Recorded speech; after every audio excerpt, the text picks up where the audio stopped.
I end with this story, which is one of my favorite stories, again, which really undergirds what this has been about for me, this whole notion of a ministry of healing.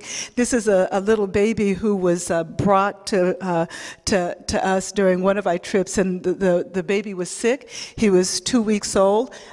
This is the way he looked. It turned out that he had diarrhea. It's a common cause of death in many many parts of the world where things are still in development.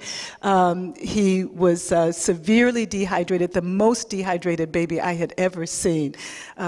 He was vomiting and having diarrhea and was no longer breastfeeding.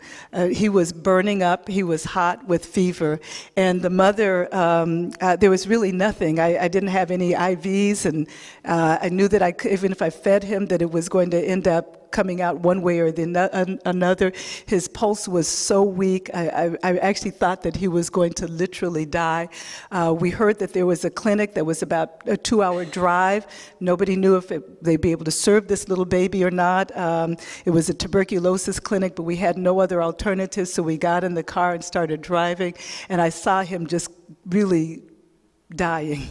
I closed my eyes and prayed because I didn't know anything. I didn't have anything else to offer this mother and this baby. And when I opened up my eyes, this was what I saw. So it's like, okay, I think we might be able to pull this off. And we continued on our journey. We ended up having to cross the water in a boat. That may not be a big deal for you, but I don't swim. So I somehow didn't think God had brought me this far to let me drown in South Sudan. I could have drowned in Boston, but I certainly did not know how to swim. We had to walk a little bit more after we got across the river. And when we got there, it turned out that there was one IV that would fit this baby's arm. And I had not done an IV for a very long time. But by God's grace, the IV got in, the baby started getting infused, and then when I left him a few hours later, this is what he looks like. So I think for all of you and for me, at some point, you really have to figure out what your calling is. I think people can pursue careers, but I really want to challenge you to think through, what am I called to do? And again, for me, it's been about not just simply being a medical doctor, not just simply being a preacher, but be a minister of healing. And I am committed to being my sister's keeper.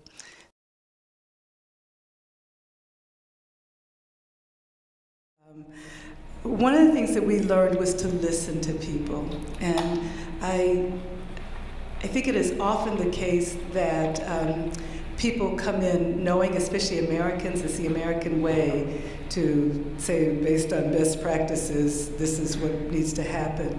And we learned to listen to people. And like I said, with this issue of building the school, it was not our best wisdom.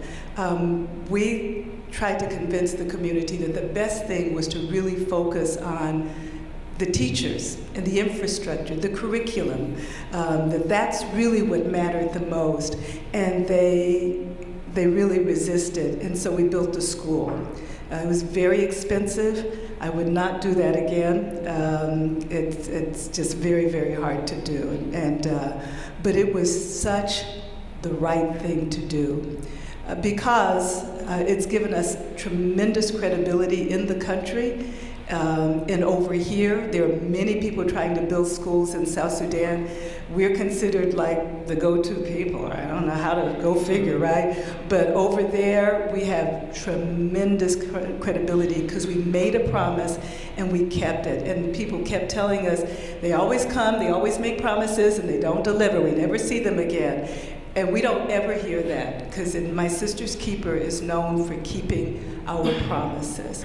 Now we're focusing on this infrastructural part that we wanted to do. We've had a steady group of teachers. They don't leave because they've got a school building to go to. So it was very wise.